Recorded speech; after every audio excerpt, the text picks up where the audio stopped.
with everything underneath the Wrangler now starting as it should, I can turn my focus back to the transmission. Now, I have clearanced the bell housing the way I needed to, but before I get to reinstalling the bell housing, I need to make a bracket for this hole here.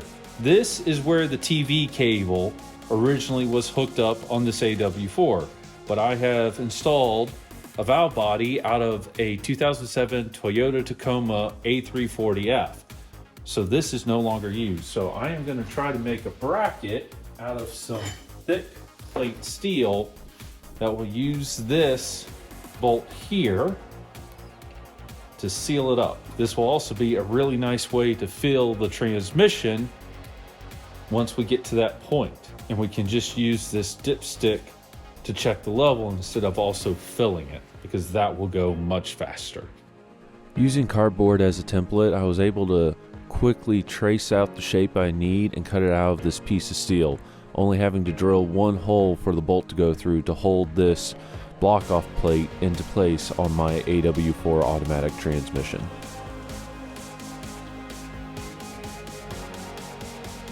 With the block-off plate done, I then turned my attention to reinstalling the modified bell housing onto my AW4 automatic transmission.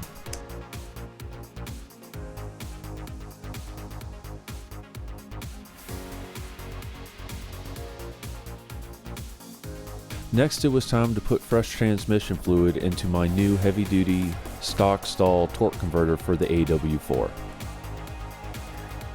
I always like to put universal grease on all the seals and on the mating surfaces on the torque converter. That way, when I install the torque converter, I don't have to worry about tearing up the seal on the front of the transmission.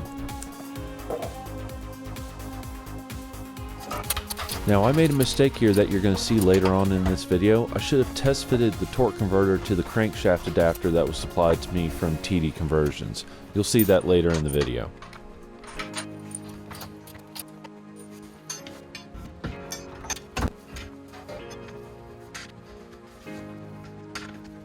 With the cross member holding the transmission into place, I turned my attention to the shifter lever on the side of the AW4 automatic. Now, what I ended up having to do was combine the shifter lever that was supplied for the Ford 6R80 and the shifter lever that was supplied for the AW4 for the first shifter I had installed in this Wrangler years ago. By cutting both of them up and welding them together, I was able to get a shifter that worked perfectly using the Ford 6R80 shifter that's installed in the Wrangler on my AW4 automatic. Next, I turned my attention to the transmission pan. Now, I'm using the pan off of the Toyota A340F. I'm doing this for two reasons. One, it's a deeper pan so it holds more fluid, which will help reduce the temperature of the transmission fluid. But secondly, the dipstick is on the opposite side. On the original AW4, I had to pull the dipstick out and it was right next to the downpipe for the exhaust. Now, with the dipstick being on the opposite side, it's nowhere close to the exhaust pipe, which is fantastic. Then it was time to install the shift cable onto the bracket I had fabricated to see if I could shift the transmission. I have the new linkage arm installed. I have the right stuff curing currently, securing the Toyota A340 pan to my AW4. My daughter is in the driver's seat over there. Say hello. Hi. And she is going to be moving the shifter that was actually designed for the Ford 6R80 into the different positions so I can check the linkage. Reverse, please. So what I'm doing is once my daughter puts it in gear, I'm loosening this and seeing how the alignment of the cable is to where the shifter linkage arm is. If it's pretty much in line, I know the cable's pretty well adjusted. Neutral, drive, manual mode, back to reverse, please. No, that's not reverse. Yeah, that's park. Sorry, I said reverse. Yep. I think we're good. Hey everyone, I realize it has been a hot minute since I've done any updates on this channel. May, June, and the beginning of July are always kind of the busiest times of year for me, specifically with the end of school year with my kids, and that's also when I take a huge family vacation with my kids and my family as well. So I'm always just super busy that time of year. But I'm finally back. I'm getting back onto this, and I have done some work on this in the meantime, but I've just done little bits and pieces which you have already seen at the beginning of this video. So now that all of that has been done, what I want to accomplish today is putting in the bolts to go through my Flexplate into the torque converter. And there's probably a couple other things that I'm forgetting, but that's going to be what I start with. So I'm going to get back to work.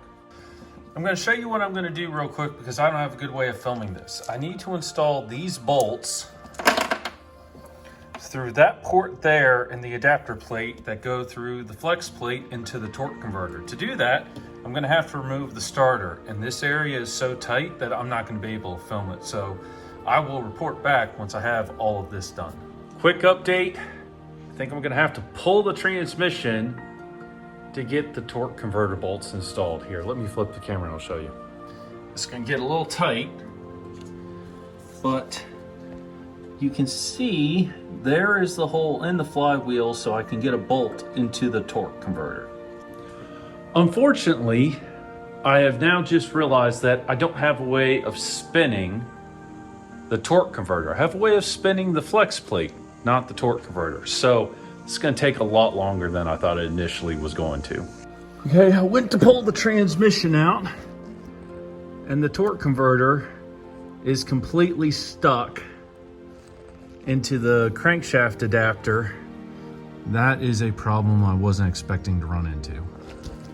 And this was the mistake that I mentioned earlier in the video. I should have test fitted the torque converter to that crankshaft adapter, and what it ended up being was it was just dirt and debris on both the torque converter and the crankshaft adapter. Once I cleaned it both off and I put a light coating of some universal axle grease, the torque converter slipped onto the crankshaft adapter with no issues whatsoever. The shifter cable was binding just a little bit, so I ended up removing the shifter cable for now so I could reinstall the transmission onto my BEW TDI. Now I have this camera zoomed in a lot, but if you look very closely, you'll be able to see where I am rotating the torque converter so that the bolt holes line up with the flex plate. I know it's super zoomed in, but this is the port on the adapter where I have to install the bolts that hold the torque converter to the flex plate. Because I wasn't able to get my fingers into that port, I ended up using a magnet to hold the bolt and the lock washer so I could safely get it through the flex plate into the torque converter without dropping the bolt down.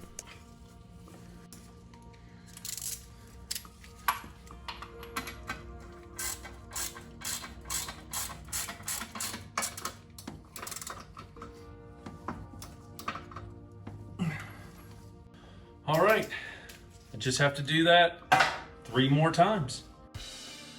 With the torque converter bolts installed, I then reinstalled the cross member I fabricated to hold up the AW4 transmission, and finally I went ahead and installed the Rubicon transfer case onto my TJ as well. That's all I have for this video, everyone. I was hoping to hear the engine spin over, but one of the things I did that I didn't capture on camera was I removed all of the quick 6 wiring and controller.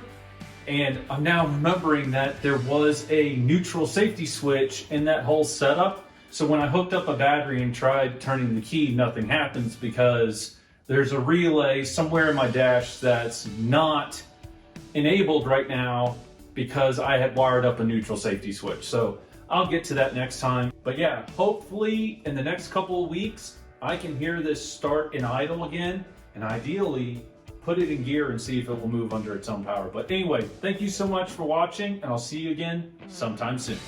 Goodbye.